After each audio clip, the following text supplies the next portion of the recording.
He's coming soon.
Is true.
Siapa namanya Yesus?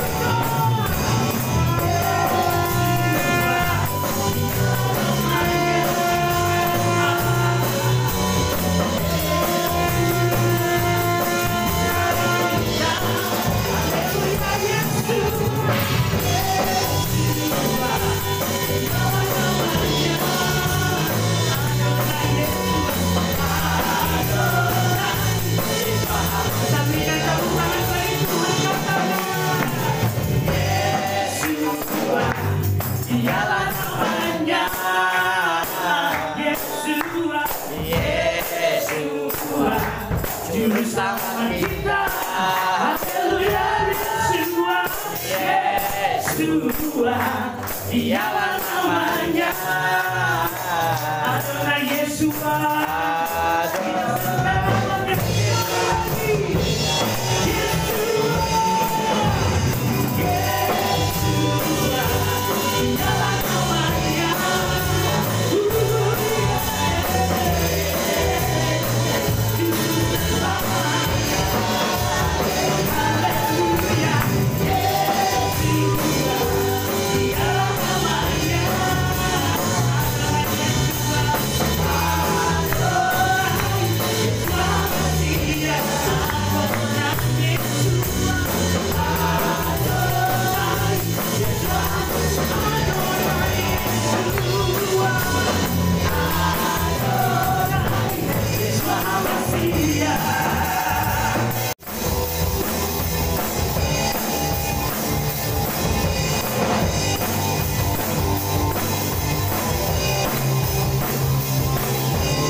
Where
sahabat ke dalam tangan apa ya?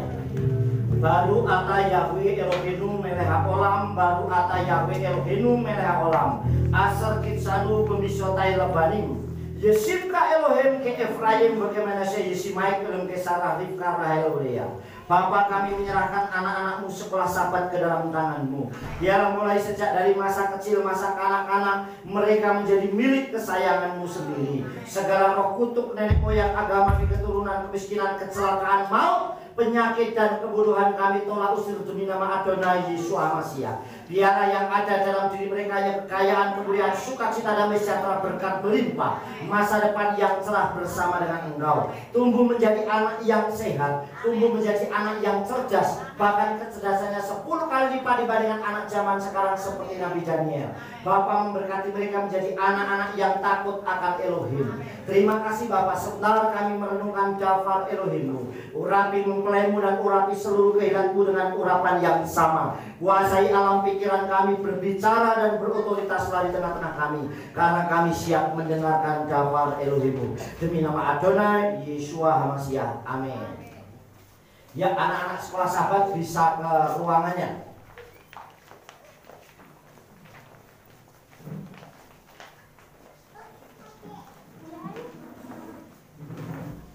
Ya, Shalom Aleichem. Apa kabarnya? Anak Tuhan, kita itu, ya kita sangat istimewa. Bapak Ibu Saudara yang dikasih oleh Tuhan, hari ini memang sangat istimewa dan sangat luar biasa. Saudara menyimak hari ini, ibadah kita hari ini, karena dari awal sampai kita mau mendengar daftar Elohim, lagu yang kita nyanyikan, pujian yang kita nyanyikan adalah karya kita sendiri. Amin. Kecuali yang Sema Israel, saudara. Tetapi dari mulai lagu pertama sampai tadi mau masuk daftar Elohim adalah karya kita sendiri. Karya Sir Ahava Ministry. Artinya memang yang menciptakan lagu pujian itu kita sendiri, saudara. Jadi kita bersyukur kita juga bisa berkarya luar biasa untuk kemuliaan Bapa Yahweh. Sehingga kita tidak perlu harus juga ngambil lagu yang lain. Kita bisa membuat lagu kita sendiri. Bahkan banyak lagu-lagu Ibrani yang kita juga buat sendiri, saudara. Ini masih banyak yang belum dinyanyikan. Ada Tefillah Yabes atau Doa Yabes, ada Baru Ata yang nanti juga dinyanyikan di akhir pujian. Biasanya kita nyanyikan, masih banyak. Dan termasuk lagu-lagu yang berbahasa Indonesia. Kita juga punya pujian yang kita ciptakan sendiri, saudara. Jadi kita bersyukur, sekalipun kita ada di lereng gunung, tetapi kita bisa berkarya untuk kemuliaan Bapa Yahweh, untuk memasukkan nama Abba Yahweh Elohim Besem Yeshua Masiah. Dan kalau saudara tahu, lagu salah satunya pujian yang berjudul Baru Ata Yahweh itu kemarin saya sudah lihat sudah dinyanyikan di sebuah gereja di Sorong, Papua. Sekalipun adanya agak beda dikit, tetapi paling tidak itu betul-betul yang membuat kita, saudara. Amin. Jadi kita patut bangga kita bisa memasukkan nama Elohim kita. Nah, hari ini saudara, saya menyampaikan daftar Elohim yang saya beri judul seperti apa yang sudah posternya saya kirimkan, saudara, yaitu Sa'ar Hasyamayim. Nah, kemarin ada yang nanya sama saya, Pak, apa itu Sa'ar Hasyamayim? Ya kalau mau tahu, ya lihat besok, ikut live atau saudara bisa datang. Nah, Sa'ar Hasyamayim, saudara yang dikasih oleh Tuhan, artinya adalah gerbang Samayim atau gerbang surga. Sa'ar Hasyamayim artinya adalah gerbang Samayim atau gerbang surga. Kita akan baca terlebih dahulu kitab suci kita di dalam kitab Bereshit atau kitab Kejadian.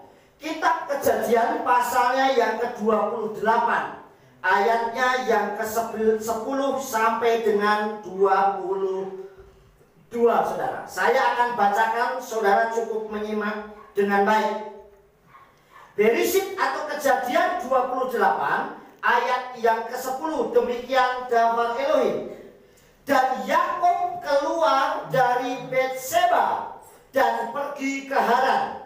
Dan sampailah dia di suatu tempat dan bermalam di sana, karena matahari telah terbenam. Dan dia mengambil sebuah batu dari tempat itu. Dia menjadikan alas kepalanya, lalu tertidurlah dia di tempat itu. Dan dia bermimpi, dan tampaklah sebuah tangga didirikan di atas bumi, dan ujungnya mencapai langit.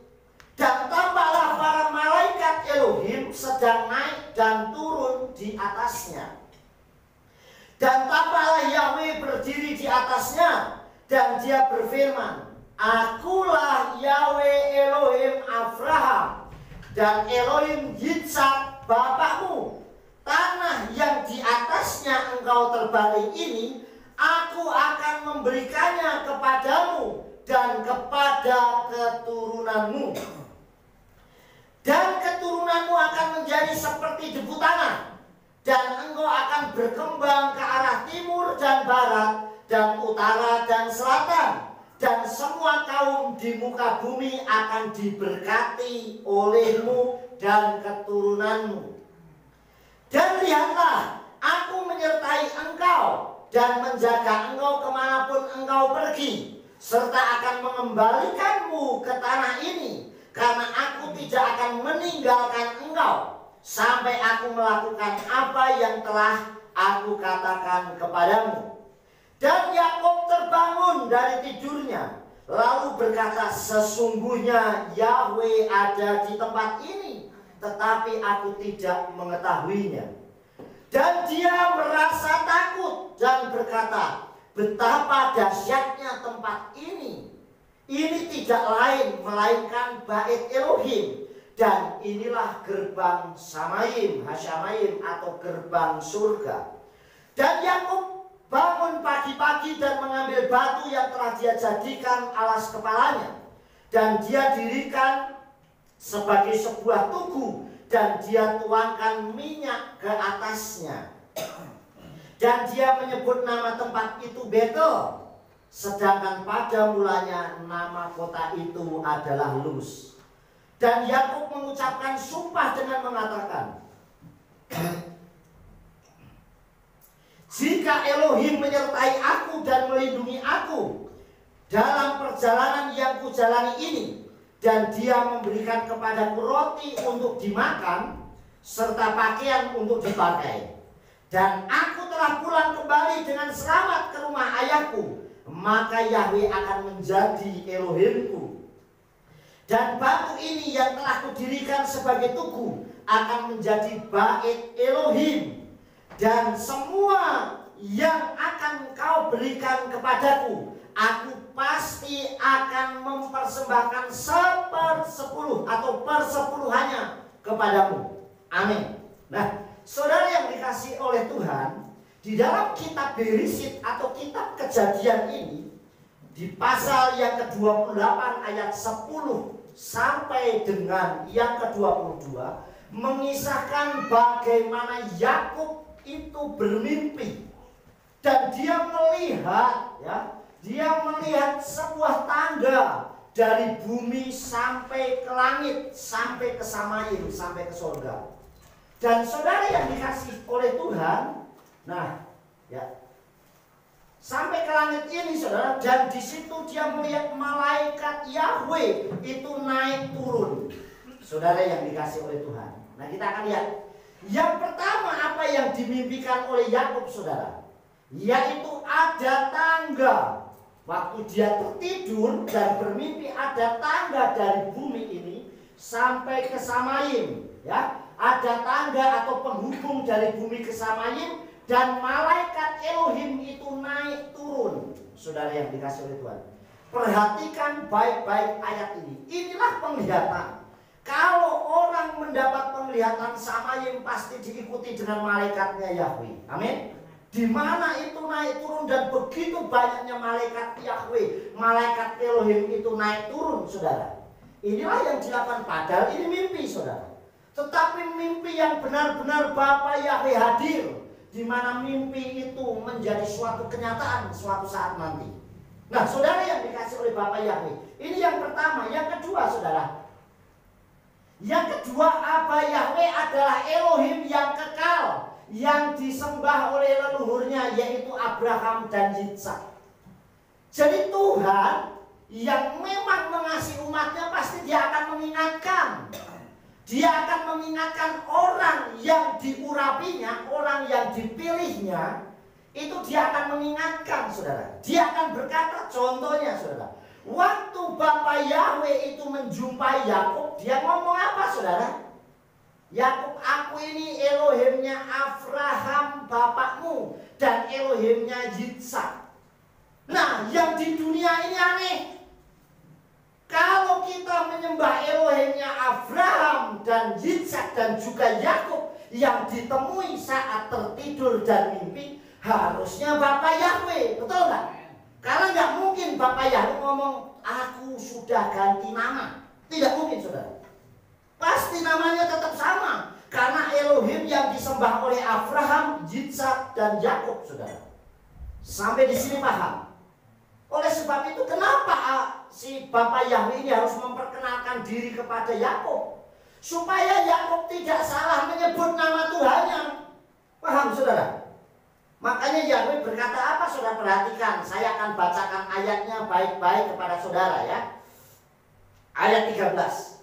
Dan tampaklah Yahweh berdiri di atasnya, dan dia berfirman. Nah, saudara perhatikan, saya akan bacakan bahasa Ibraninya, saudara. Ya, di sekarang, wahine Yahweh mitzah elai wa yomer ani Yahweh Elohai Abraham Avika, Elohimnya Abraham bapakmu, saudara. Wa Elohim Yitzhak, dan juga Elohimnya Yitzhak, saudara yang dikasih oleh Tuhan.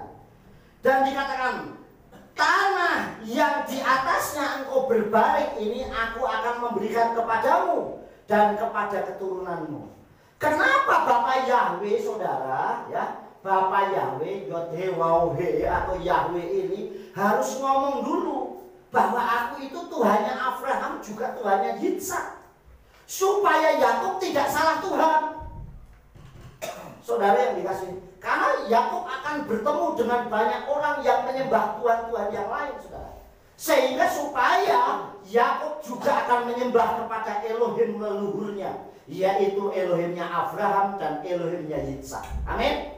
Jadi kalau saudara saat ini kita menyembah Elohim yang disembah Abraham dan Yitzhak dan Yakub leluhur kita dahulu, sesuai kitab Torah, harusnya kita menyembah Elohim yang sama. Amin. Paham sampai di sini, saudara? Ini yang kita lanjutkan, saudara, ya. Nah, perjumpaan, saudara, perjumpaan dengan Elohim itu mengandung janji. Kalau kita ketemu orang saja, itu orang bisa mungkin kangen lah. Aku janjian yang ketemu, artinya ada sesuatu yang penting.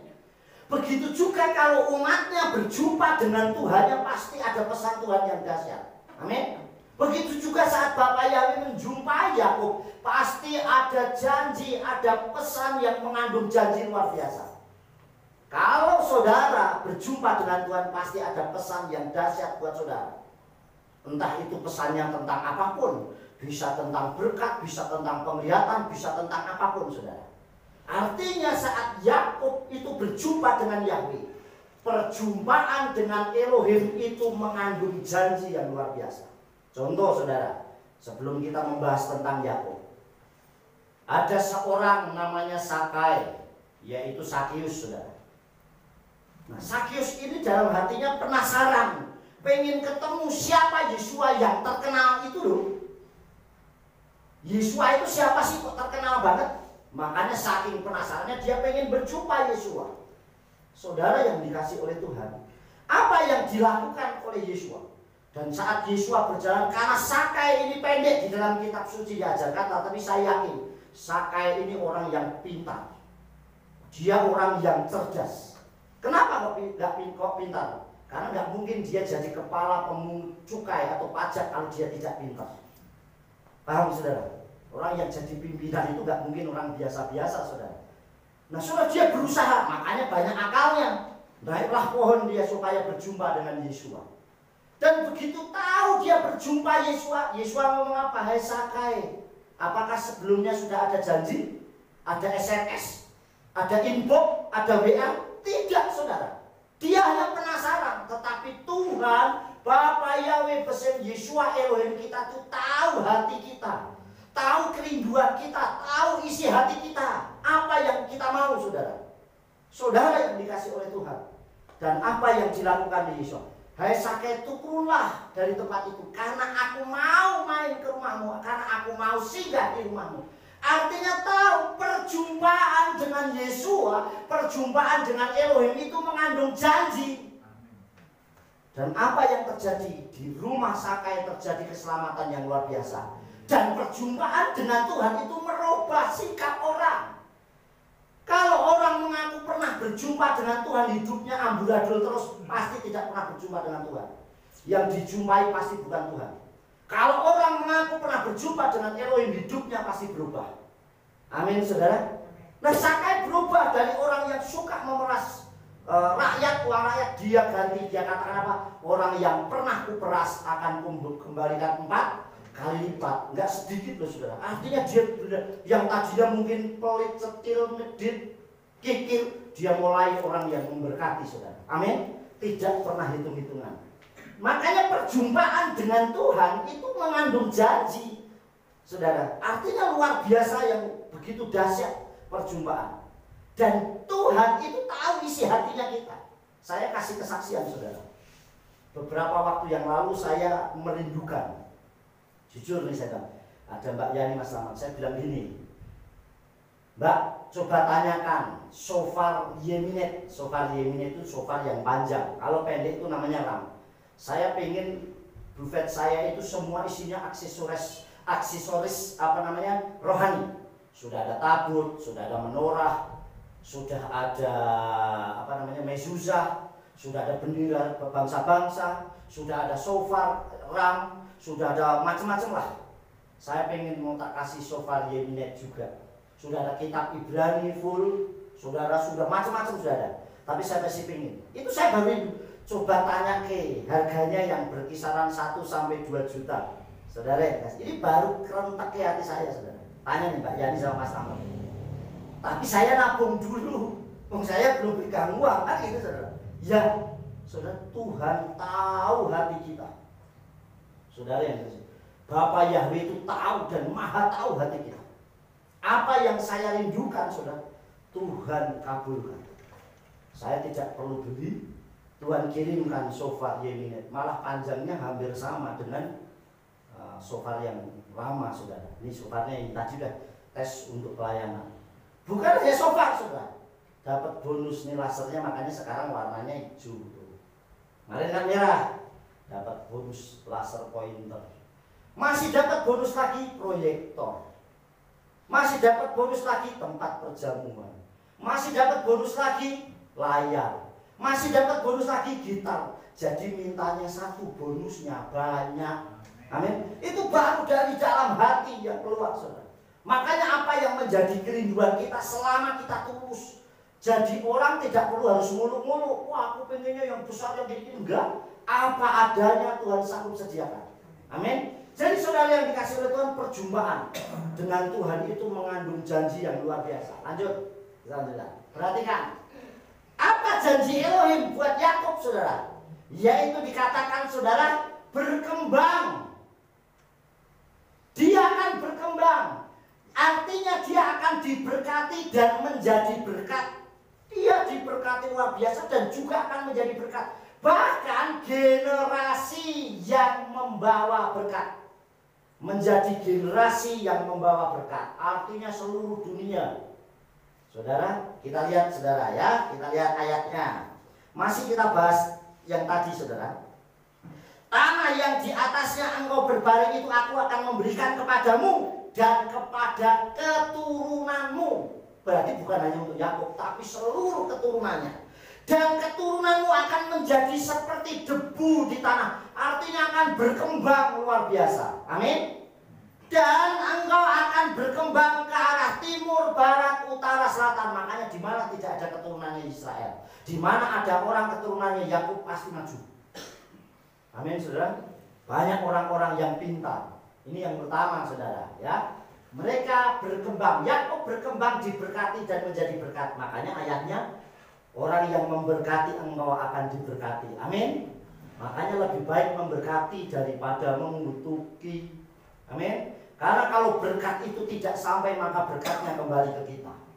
Tetapi kalau kita mengutuki dan kutuknya tidak sampai ke orang itu, maka kutuknya kembali ke kita. Kan lebih baik memberkati. Seandainya tidak sampai pun, kembalinya tetap berkat. Amin. Tapi kalau ngirimnya kutuk melulu, kalau kutuknya nggak sampai ke orang, kutuknya balik ke kita, kan rugi. Saudara yang dikasih Tuhan, kita lanjutkan. Ini ayatnya, saudara. Tehillim atau Mazmur pasal 37 ayat 26. Kol hayom konen umawe wasaru lifrakah. Sepanjang hari dia bermurah hati dan meminjami, dan keturunannya membawa berkat. Amin. Jadi keturunannya generasi-generasi itu membawa berkat. Ada saja hal yang dia dapatkan, saudara. Makanya banyak penemuan-penemuan yang dihasilkan oleh keturunannya Yakub, saudara.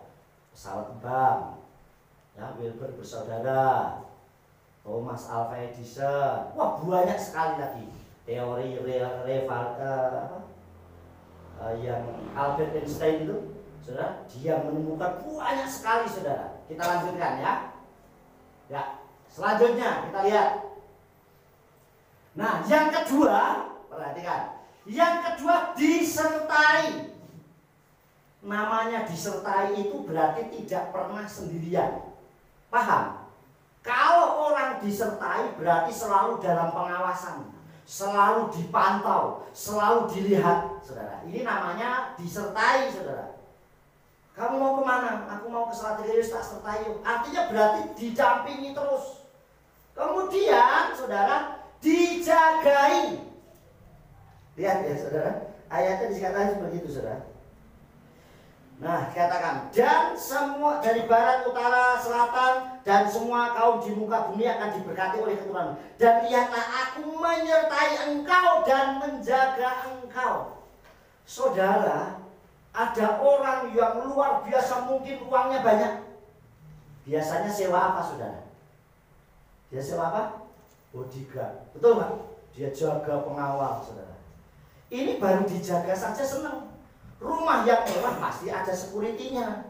Betul nggak? Perumahan yang bagus pasti ada security-nya di depan. Ada yang jaga. Lah kalau kita ini anaknya Tuhan, yang jaga pasti malaikatnya. Amin. Jadi artinya, saudara, dijagai orang saja kita senang, apalagi yang jagai itu malaikatnya Tuhan. Paham, saudara? Oleh sebab itu dikatakan apa, saudara? Dijagai dan tidak dibiarkan sendiri. Lihat ayatnya, saudara. Dan lihatlah, aku menyertai engkau dan menjaga engkau kemanapun engkau pergi. Lah kok enak men, coba. Kemanapun disertai dan dijagai. Coba bayangkan, saudara. Kalau kita nyewa pengawal, nyewa bodyguard, bayar terus, dijaga. Itu pun belum tentu selalu aman, saudara. Tetapi di sini janjinya Elohim, dia melihat aku menyertai engkau dan menjaga engkau kemanapun engkau akan pergi, serta akan mengembalikanmu ke tanah ini. Seandainya kamu pergi pun, suatu saat pasti kembali lagi ke tempat ini. Amin. Karena tanahnya sudah diberikan. Kita lanjutkan, saudara. Ini ayatnya, ya. Tehillim atau Mazmur 121 ayat 5. Yahweh so mereka, Yahweh silka al yad yemineha. Yahweh adalah penjagamu, Yahweh adalah pelindungmu pada tangan kananmu. Amin. Jadi artinya kita bersyukur.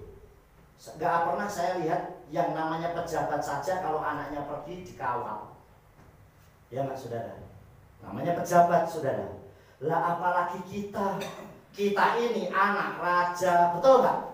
Kalau kita nyanyi pujian kan, aku anak raja, engkau anak raja, kita semua. Lah kalau anak raja mana ada pergi keluyuran sendiri?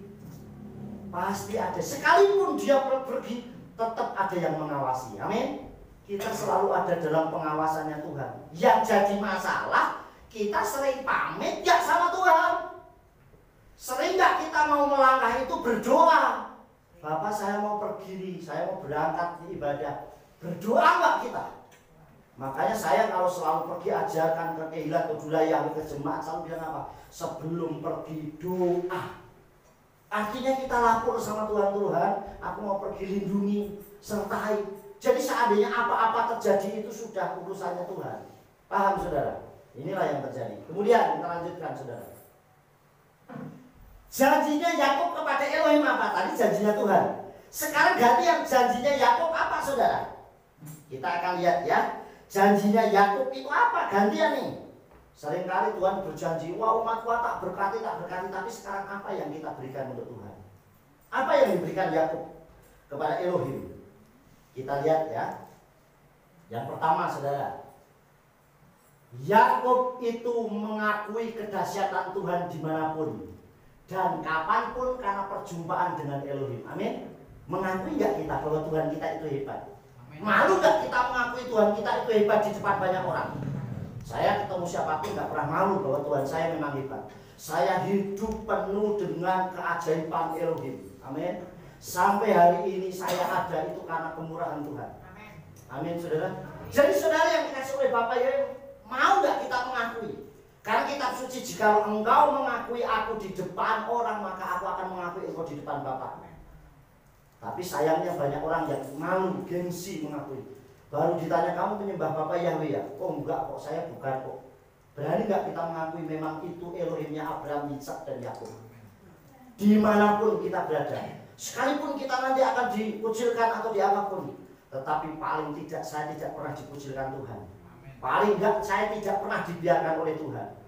Sekalipun orang dunia membenci kita, tetapi tetap Elohim mengasihi kita. Jadi saudara mengakui kedahsyatan Tuhan. Di kitab suci tadi saudara juga dikatakan demikian. Lihat apa yang dikatakan oleh Yakub saudara ya. Dan Yakub dan tidur dan dia bangun, sesungguhnya Yahweh ada di tempat ini, tetapi aku tidak mengerti. Dan dia merasa takut dan betapa dahsyatnya tempat ini saudara. Artinya dia keajaiban Tuhan itu kagum.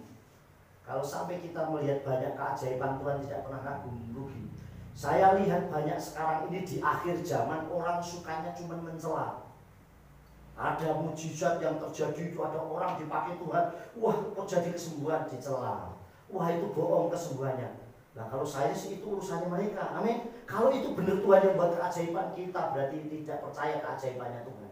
Kalau seandainya tidak, itu urusannya dia dengan Tuhan, betul nggak? Urusannya dia dengan Bapak ya. Tapi banyak orang mencela. Ada orang yang ibadah sahabat, wah ibadah kok sampai begitu-begitu. Mau nggak praktek? Ada orang ngirim renungan, wah renungan kayak gini. Lah padahal dia sendiri nggak pernah ngirim renungan. Bisa nggak kita mengirim renungan tiap hari? Paling tidak ayat untuk orang itu. Saudara, saya kirim saudara renungan sehari 3 kali. Malam nih kirim saudara renungan. Paling tidak saudara supaya baca kitab 1 hari 1 ayat saja. Amin. Dan sebelum saya melemparkan ke saudara, paling nggak saya sudah nulis. Berarti jadi gembala itu tidak omong doang. Betul nggak? Nyuruh jemaat, ayo semuanya gerakan baca kitab suci. Gembalanya nggak pernah baca kitab. Nah kalau saya ngirim renungan 1 hari, paling tidak saya sudah membaca ayat itu. Amin.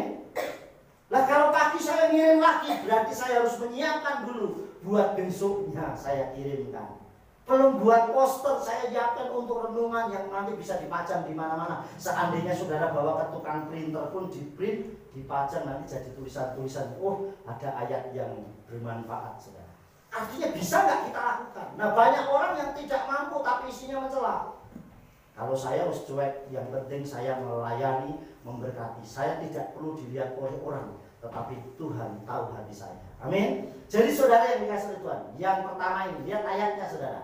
Ya, 2 Tesalonikim atau Tesalonika 1 ayat yang ke-7 dikatakan dengan walakem ha asukim witem rewaha itanu leet higalot niklot Yesua adonenu min hasamayim imalakai diborai kuah, dan bagi kamu yang tertindas ada kelegaan bersama kami. yaitu dalam penyikapan Tuhan Yesua dari surga bersama para malaikatnya yang dahsyat. Jadi kalau kita mengalami masalah, justru disitulah saatnya Tuhan itu membuat keajaiban. Amin. Nah, kita lagi banyak masalah, punya pergumulan, justru di situ itu Tuhan akan menunjukkan bahwa Dia itu hidup, Dia itu hebat, Dia itu ajaib. Amin. Nah, kita cuma flat terus, tenang-tenang saja, berarti nggak ada tantangan, saudara. Semalam saya bersaksi menceritakan keajaiban Tuhan. Bagaimana Kehilat ini harus membayar. Dan itu saya cuma bisa nangis, saudara. Saya masuk kamar nangis sampai saya puasa. Saya tidak berhenti puasa kalau ini belum selesai, saudara. Saudara, dan harus bayar harga, saudara, kasih Tuhan. Jadi kita benar-benar melakukan bagaimana yang Tuhan harus lakukan. Apa yang kita miliki, saudara, kita harus berani melakukannya dan menabur untuk pekerjaan Tuhan. Amin. Saudara yang dikasih oleh Tuhan, kita lanjutkan. Yang kedua, menjadikan Aba Yahweh Elohim sebagai satu-satunya Tuhan. Inilah janjinya gantian. Begitu Bapak Yahweh berfirman buat Yakub, dan banyak janji yang disampaikan oleh Bapak Yahweh kepada Yakub, Yakub kembali memberikan janjinya bahwa engkau akan menjadi Elohimku. Amin. Bisa nggak? Banyak orang tiap hari melihat keajaiban Tuhan. Banyak orang, waktu saya dapat pertolongan Tuhan luar biasa. Tetapi begitu mengalami masalah dikit, lari dari Tuhan. Justru perginya bukan kepada Elohim, tapi kepada dunia. Nah, ini berarti tidak meyakini keajaibannya Elohim. Saudara, apa yang dikatakan oleh Yakub? Dan Yakub bangun pagi-pagi dan mengambil batu yang telah dia jadikan alas kepalanya, dia didirikan sebagai sebuah tugu, dan dia tuangkan minyak ke atasnya, artinya mengurapi, dan dia menyebut nama itu Betel, sedangkan dari dulunya namanya Luz. Dan Yakub mengucapkan sumpah, dia ganti janji, saudara. Artinya gitu, saudara. Dia bernasar, jika Elohim menyertai aku dan melindungi aku dalam perjalanan yang kujalani ini, dan dia memberikan kepadaku roti dan dimakan serta pakaian untuk dipakai, dan aku pulang kembali dengan selamat ke rumah ayahku, maka Yahweh akan menjadi Elohimku. Berani gak kita berkata seperti itu? Tuhan, aku hari ini lihat keajaibanmu yang luar biasa, maka engkau tetap menjadi Elohimku selamanya. Amin. Saya melihat banyak keajaiban. Berani gak kita berkata seperti Yakub? Atau saat kita lapar sebentar terus kita memuja Tuhan, saat kita merasa doa kita belum dikabulkan, kita sudah merasa Tuhan tidak adil. Nah, saudara yang dikasih oleh Bapak Yahweh, hari ini kita tahu belajar bagaimana apa yang dilakukan oleh Yakub, saudara. Dia berkata, engkau Yahweh akan menjadi Elohimku. Berani nggak? Inilah janjinya. Yang dua, menjadikan apa Yahweh Elohim bersama Yesua Masih sebagai Tuhan dan Juru Selamat kita. Satu-satunya, bukan yang lain. Kalau kita masih kemana-mana berarti menduakan Tuhan yang disembah. Ini ayatnya, saudara. Sakaria pasal 14 ayat 9. Wahai Yahweh lemelek kal haaret, bayom haujihe Yahweh ekatku semo ekat. Dan daripada hari itu Yahweh akan menjadi raja atas seluruh bumi. Yahweh lah satu-satunya dan namanya satu-satunya. Amin. Jadi menjadikan Tuhan satu-satunya Elohim saya, nggak ada yang lain. Apalagi percaya kepada dunia, saudara. Saya pasti yakin apapun kondisinya. Jujur, saudara, saya hidup penuh keajaiban Tuhan. Kadang saya ini takjub sendiri, Tuhan kok begitu dahsyatnya, luar biasa. Memelihara hidup saya. Kadang siapa saya ini, saudara. Dan Tuhan nggak pernah mau berhutang kepada umatnya. Kalau kita sungguh-sungguh mengiring Dia, tidak akan pernah berhutang sama kita. Pernah ada orang tua, anaknya kelaparan, malah orang tuanya makan dengan enaknya sendirinya. Ayo coba tanya nih, ada Rakil sama si Nisa nih. Ya, kalau si Linda ini lagi lapar, tuh pengen susu, wah kamu lain susu denku malah enak buat papanya aja deh. Diminum Rakil, wah anaknya nangis, nggak mungkin. Lebih baik orang tuanya yang nggak makan daripada anaknya nggak makan, betul nggak? Kalau seandainya ada orang tuanya, lebih baik anaknya yang lapar, berarti itu orang tuanya nggak sayang sama anaknya. Nah, kalau kita anaknya, nggak mungkin kita dibuat kelaparan oleh Tuhan selama kita menjadi orang yang nurut. Amin. Tapi kalau kita menjauh dari Tuhan, melarikan diri dari Tuhan, ya jangan salah seperti Yona. Justru melarikan, menjauh dari Elohim. Justru dia di tengah kapal, malah di dalam kapal malah diserang badai karena menjauh dari Tuhan, jauh dari pandangan Tuhan. Anak kecil, coba sekarang saya kasih gambaran gini. Ayam, kalau punya anak, induk ayam punya anak. Selama anak-anak ayam ini ada di bawahnya induknya, pasti aman. Betul nggak? Tetapi saat dia lari, saudara, kemana-mana, wes lari jalan sendiri semaunya. Lah, dia kan harus di bawah sayapnya sebenarnya, saudara, induknya. Ya bisa saja burung pemangsa, entah elang, raja wali, atau burung apapun bisa mengejar anak ayam itu, saudara. Nah, begitu juga kita. Kalau kita selalu menjauh dari pandangannya Tuhan, kita jauh dari lingkupnya Tuhan, ya wajar saja kalau setan itu gampang menggoda orang, gampang menjatuhkan orang, saudara. Kita lanjutkan ya. Nah, yang ketiga. Ya, yang ketiga. Tadi yang kedua menjadikan apa Yahweh Elohim Tuhan kita, saudara ya. Yang ketiga, saudara, menjadikan tubuh kita bait Elohim. Saudara, ini janjinya Yakub, ia menjadikan tubuhnya, kita perhatikan. Nah, sekarang saya kasih apa itu Ibraninya ya, saudara perhatikan ya. Ya, menjadikan tubuh kita bait Elohim. Yakub mendirikan batu, kita lihat tadi ayatnya. Nah, dan batu ini yang telah kudirikan, tadi batunya buat alas dia tidur, kemudian batunya didirikan terus diurapi sama dia. Dan dia katakan apa? Dan batu ini yang kudirikan sebagai tubuh akan menjadi bait Elohim. Artinya menjadi rumah Elohim. Ya. Akan menjadi bait Elohim dan semua akan kuberikan kepadamu. Dan akan kupersembahkan kepadamu persepuluhan kepadamu, saudara. Artinya saudara kasih perhatikan baik-baik. Dia mendirikan batu. Nah, batu itu dalam bahasa Ibraninya, artinya dalam bahasa Ibrani yaitu Eben. Nih lihat, dalam bahasa Ibrani Even. Even itu batu. Makanya ada istilah Eben Haeser. Pernah dengar? Nah, kenapa Eben? Itu artinya batu pertolongan. Nah, sekarang Eben itu artinya batu. Perhatikan, sekarang tulisan Ibraninya saudara perhatikan baik-baik, pelan-pelan supaya saudara simak. Menjadikan tubuh kita bait Elohim, dan aku, batu ini akan menjadi bait Elohim. Nah, Yakub mendirikan batu itu terus mengurapi, mendirikan batu ini, saya kasihkan gambarannya saja, saudara. Nah, batu itu Eben, hurufnya Alef, Bet, dan Nun. Perhatikan ya, Alef, Bet, dan Nun. Alef sama Bet kalau digabung jadinya Af. Artinya Bapa. Paham sudah? Sorry guys. Pencet ya. Ya. Nah, saudara, Alef sama Bet itu kalau digabung jadinya Bapa. Sedangkan huruf yang ada di tengah itu Bet, artinya rumah. Saudara, dan Ben dari Bet ya, sekarang nih Bet sama Nun kalau digabung jadinya Ben, artinya putra. Artinya kalau bait Elohim kita ini di dalam tubuh kita ini ada Aba Yahweh dan putranya Yeshua Mashiach, kita akan menjadi bait Elohim yang sempurna. Amin.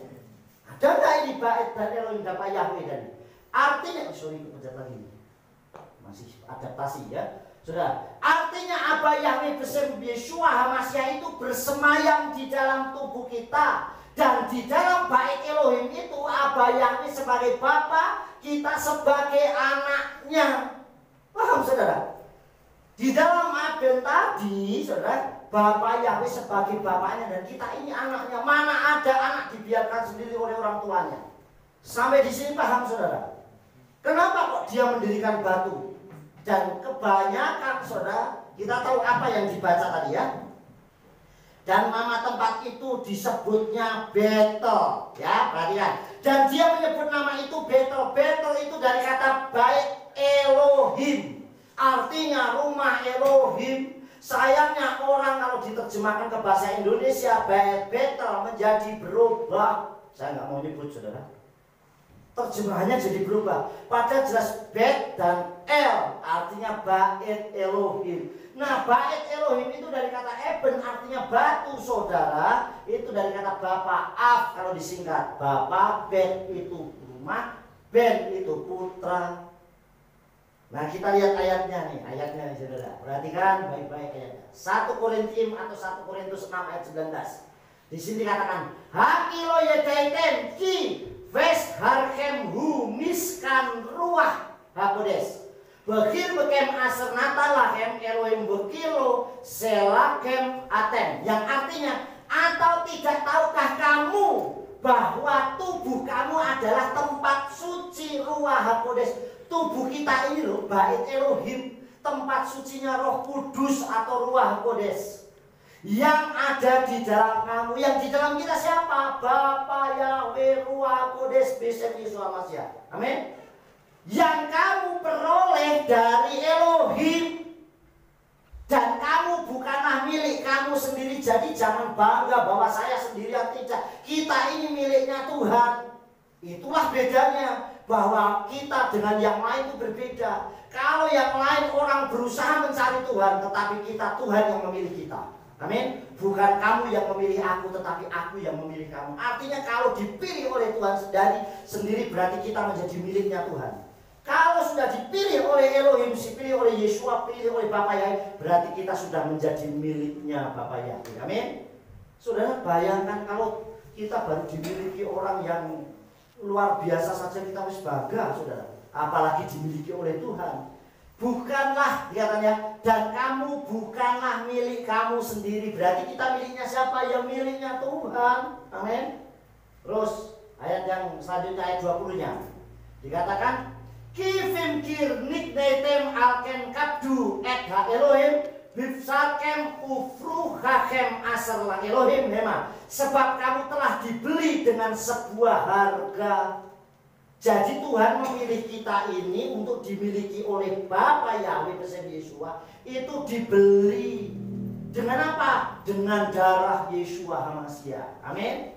Dan muliakanlah Elohim dengan tubuhmu, dengan rohmu yang adalah milik Elohim. Jadi kita ini bukan miliknya dunia, bukan milik kita sendiri, tetapi miliknya Elohim, miliknya Tuhan. Paham sampai di sini? Jadi kita ini bukan miliknya sendiri. Kita sudah dibeli, makanya istilah paling tepat kita ini bukan ditebus. Saya sudah ajarkan beberapa tahun yang lalu, kita ini bukan ditebus tapi dibeli. Yang ditebus itu Israel. Karena Israel itu anak sulungnya Bapa Yahweh. Nah, karena Israel terhilang, ini saya buat gambaran ini HP punya saya. Begitu HP ini ketringsut, jatuh, malah ditemu sama Lisa. Nah, kalau saya mengambil dari Lisa apa namanya? Tebus, karena ini memang milik saya. Israel itu anak sulungnya Bapa Yahweh. Jadi begitu terhilang ditebus oleh Yeshua. Lah kalau saya nggak punya HP ini yang jualan Lisa, saya harus punya HP, itu caranya gimana? Belilah, kita orang goyim, makanya dibeli oleh Yeshua dengan darah Yeshua untuk menjadi miliknya Bapa Yahweh. Amin. Paham sampai di sini? Jadi saudara yang dikasih oleh Tuhan dikatakan, sebab kamu telah dibeli dengan sebuah harga, dan itu cash loh saudara. Ingat, bukan lunas. Kadang terjemahannya salah. Karena kalau lunas itu bisa kredit, ya enggak? Wah, saya ngambil HP kredit, nanti ya lunas. Tapi kan nyicil, Tuhan nggak pernah nyicil loh beli kita. Cash, paham sudah? Kontan, tunai, dibayar selesai, saudara. Dengan darah Yeshua. Muliakanlah Elohim dengan tubuhmu, dengan rohmu yang miliknya Elohim. Jadi kalau kita miliknya Tuhan, ya kita memuliakan Tuhan dong. Amin. Kita memuliakan Bapa Yahweh. Jadi Bapak Ibu Saudara yang dikasih oleh Tuhan, itu yang ketiga, saudara. Yang keempat, ya, yang terakhir, yang keempat. Perhatikan. Yang keempat, selalu bersyukur dan taat dengan mengembalikan persepuluhan dan setiap berkat yang kita terima. Ini yang dilakukan oleh Yakub. Kita lihat ayatnya, ya. Perhatikan ayat Kejadian pasal 28 ayat yang ke-22. Perhatikan.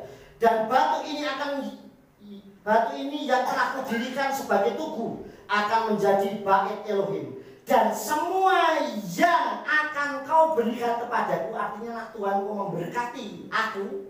Perhatikan ya, semua yang kau berikan kepadaku, artinya ya Bapa Yahweh, semua kau berikan kepadaku seperti janjimu tadi, aku pasti mempersembahkan persepuluhannya.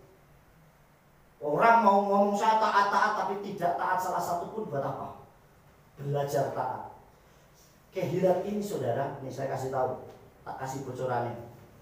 Kehilat ini saya ajarin untuk taat. Kenapa taat? Saudara, di sini ada persembahan. Ini ada persembahan pembangunan, ada kas, ada persepuluhan, ada sekolah sahabat, ada MK, ada melilo. Saudara tahu, setiap bulan apapun berapa jumlahnya saya ambil persepuluhannya, tak kirimkan ke sinode, saudara. Mbok sekolah sahabat itu setiap ibadah ada 10.000, sebulan ada 40.000, tak ambil 4.000, tak suruh kumpulin, nanti sebulan itu kumpulin semua tak kirim ke pusat. Dan rata-rata dulu sebelum pandemi ini, saudara, sebelum pandemi rata-rata persepuluhannya Hodulaya itu 150, 180.000 sebulannya dulu. Dan saudara tahu, Tuhan gak berutang sama kita. Kita bisa membayar gereja ini 150 sampai 200 juta. Berarti 1000 kali lipatnya apa yang kita taatkan. Amin. Tapi bisa nggak kita lakukan? Kadang memang waduh 1 juta, 100.000 mah kecil. Coba kita dapat 100 juta. Bisa nggak kita mengembalikan 10 juta miliknya Tuhan? Saudara, jangan pikir saudara, gembala pun yang berpuluhan, dan jangan pikir saya berpuluhan. Saya belajar taat. Pokoknya setiap akhir bulan pasti saya kirimkan ke sinode. Itu gembalanya jadi gereja itu sendiri sudah. Gembala itu sendiri, gereja sendiri. Belajar taat. Apa yang dilakukan oleh Yakub? Dia katakan apa saudara? Pasti, kata pasti itu tidak ragu-ragu saudara. Nah gimana Pak, saya kok susah, hidup saya berat. Nah gimana kita taat saja tidak kok? Berani gak kita taat? Saudara, saya bukan ngomongin masalah karena persembahan itu pribadi. Kalau orang memberkati pun hatinya nggak tulus, buat apa? Yang penting ketulusan. Dan ingat, persepuluhan itu bukan jumlah. Paham saudara? Nah jumlah kok aku nggak enak nih. Aku hari ini kursi untuk 10.000 masa cuma 1.000? Bukan jumlahnya, tapi taatnya. Paham saudara? Makanya saya melatih anak-anak saya, nanti suatu saat kamu berhasil, kamu sukses, berapapun jumlahnya, bukan jumlahnya, tetapi taatnya saudara. Jadi sudah dikasih oleh Bapak, dikatakan pasti akan ku mempersembahkan persepuluhannya kepadamu, tak kembalikan. Makanya persepuluhan itu dikembalikan sama Tuhan. Sampai Bapak Yahweh katakan apa? Dengan cara apa aku merampok engkau? Dengan cara persepuluhannya saudara. Saudara dikasih Tuhan, belajar kita taat. Sekali lagi kalau kita takut, aduh, makanya saya ngajarin Mbak Yani yang jualan lotek, kakak saya. Aku biar nak jualan lotek. Saya bilang, lah kok aku tak kumpul ke, kok kepake? Ya iya loh, tiap hari jualan belanja kok. Ya jangan tiap bulan. Kesuwen kok apa belanja ada duit kepake. Terserah mau tiap minggu ke, mau tiap hari ke, yang penting kamu kumpulin. Makanya diberkati luar biasa cara Tuhan. Amin. Sudah tahu sampai bisa bangun rumah. Sebenarnya hanya jual lotek bisa bangun rumah. Itu keajaiban Tuhan, saudara. Kenapa? Karena taat itu penting, saudara. Nah, kita belajar untuk hal yang seperti itu. Apa yang dilakukan oleh Yakub, saudara? Sekali lagi, dan persepuluhan itu bukan hanya uang, bukan hanya materi, tetapi tubuh kita. Bisa nggak sehari ada berapa jam? Hah? 1/10 berapa? Hah? 2 jam? 40? Kita datang sama Tuhan berapa jam? Ayo jujur sehari. Sudah tak kita mengembalikan persepuluhan waktunya untuk Tuhan? Waduh Pak, tapi doa saya sering loh. Lah saya sehari makan 5 kali ya doanya 5 kali, enggak, bukan itu maksudnya. Tapi kita memberi waktu untuk Tuhan, kita berdoa saudara. Bisa nggak kita berdoa sama Tuhan? Bapak, hari ini aku datang. Waduh, 15 menit, 10 menit. Oh nanti ada waktu lagi kita bisa menyembah. Apalagi kalau bisa bangun pagi saudara. Doa pagi saudara. Jam 4:30. Makanya tak alamnya kadang HP saya, kalau buka HP-nya saya alami semua. Supaya satu kelewat, satunya masih nyala kalau kita ketiduran. Karena saya kadang mulai itu tidak cuma sampai jam 10, jam 1, jam 2 kadang saya masih belum tidur. Apalagi kalau nyiapin bahan itu bisa sampai pagi saudara. Nah itu harus tak alamin supaya nanti doanya nggak kelewat saudara. Nanti kalau sudah bangunin anak-anak, ayo doa bangun, kita doa dulu dan kita berdoa buat seluruh. Bisa nggak kita ngandelin betul Tuhan? Makanya saya hidup penuh keajaiban Tuhan. Amin. Saya merasakan hadirat Tuhan luar biasa. Nah inilah yang terjadi. Jadi sekali lagi, persepuluhan pun bukan hanya materi, tetapi apa yang kita berikan untuk Tuhan. Ini ayatnya yang terakhir. Kita lihat ayatnya yang terakhir saudara. Romiyim pasal yang ke-12 ayat 1. Perhatikan. Wa ata andi mit khanen alehem akahi barakamai Elohim lahab dis et gewiyotaihem ke harban kai wakados laratson la Elohim ki vesot taskilu la afot oto. Oleh karena itu saudara-saudara, melalui kemurahan Elohim menasihatkan kamu agar mempersembahkan tubuhmu, persembahkan tubuh kita sebagai persembahan yang hidup, bukan persembahan yang mati. Persembahan hidup berarti kita bisa memuji Tuhan. Persembahan hidup berarti kita bisa menyembah Tuhan. Kita bisa berkarya untuk Tuhan, karena hidup udah mati selesai. Selama kita hidup kita bisa memuliakan Tuhan. Dan persembahannya kudus, bukan malah menjadi batu sandungan atau dosa, ya. Yang berkenan kepada Elohim. Inilah ibadah yang sejati. Jadi ibadah yang sejati itu dengan hati tulus, taat, saudara, dan berkenan. Dan persembahan tubuh kita itu persembahan yang hidup, bukan mati. Artinya benar-benar keluar dari kita. Sudah mati ya menyembah apa? Sudah mati. Justru saat hidup kita gunakan untuk menyembah Elohim. Amin. Sampai kemarin tak ingat-ingat waktu yang dipanggil Tuhan, ibadah sehari 5 kali kita. Pagi setengah 5, jam 5 itu kita doa, ibadah. Yang dipanggil Tuhan, ibadah. Di rumahnya Pak Nowo, di pemakaman, ibadah lagi. Erep sahabat, ibadah lagi. Malamnya penghiburan, ibadah lagi. Wah, seharian ibadah terus, saudara. Tapi tetap sukacita, amin. Padahal saudara, ibadah ketemu orangnya sama nggak? Aku nggak pernah lihat Pak Nowo berubah mukanya, nggak pernah lihat Laras berubah jadi Saras 88, enggak. Tetap sukacita, tapi karena di dalam Tuhan tetap sukacita. Nggak ada ibadah, wah aku ketemu Laras terus bosen, enggak. Tetap sukacita, saudara. Kenapa? Karena yang kita sembah adalah Elohim. Itulah persembahan yang hidup, amin. Makanya jangan pernah bosan ibadah. Justru kalau bisa itu seringlah beribadah. Kalau tidak di rumah kita menyembah sendiri di hadapan Tuhan. Amin. Yang paling terakhir, supaya kita bisa masuk dalam gerbangnya Samayim, Sa'ar Samayim, saudara. Kita melihat dan keajaiban Tuhan. Yang terakhir, saudara bangkit berdiri, ya. Yuk, kita baca bersama-sama. Sudah? 1, 2, 3. Bersama apa Yahweh besim Yeshua HaMashiach siap memasuki gerbang Samayim dengan penuh keajaiban. Haleluya, amin. Yes, beri tepuk tangan buat Tuhan. Ya.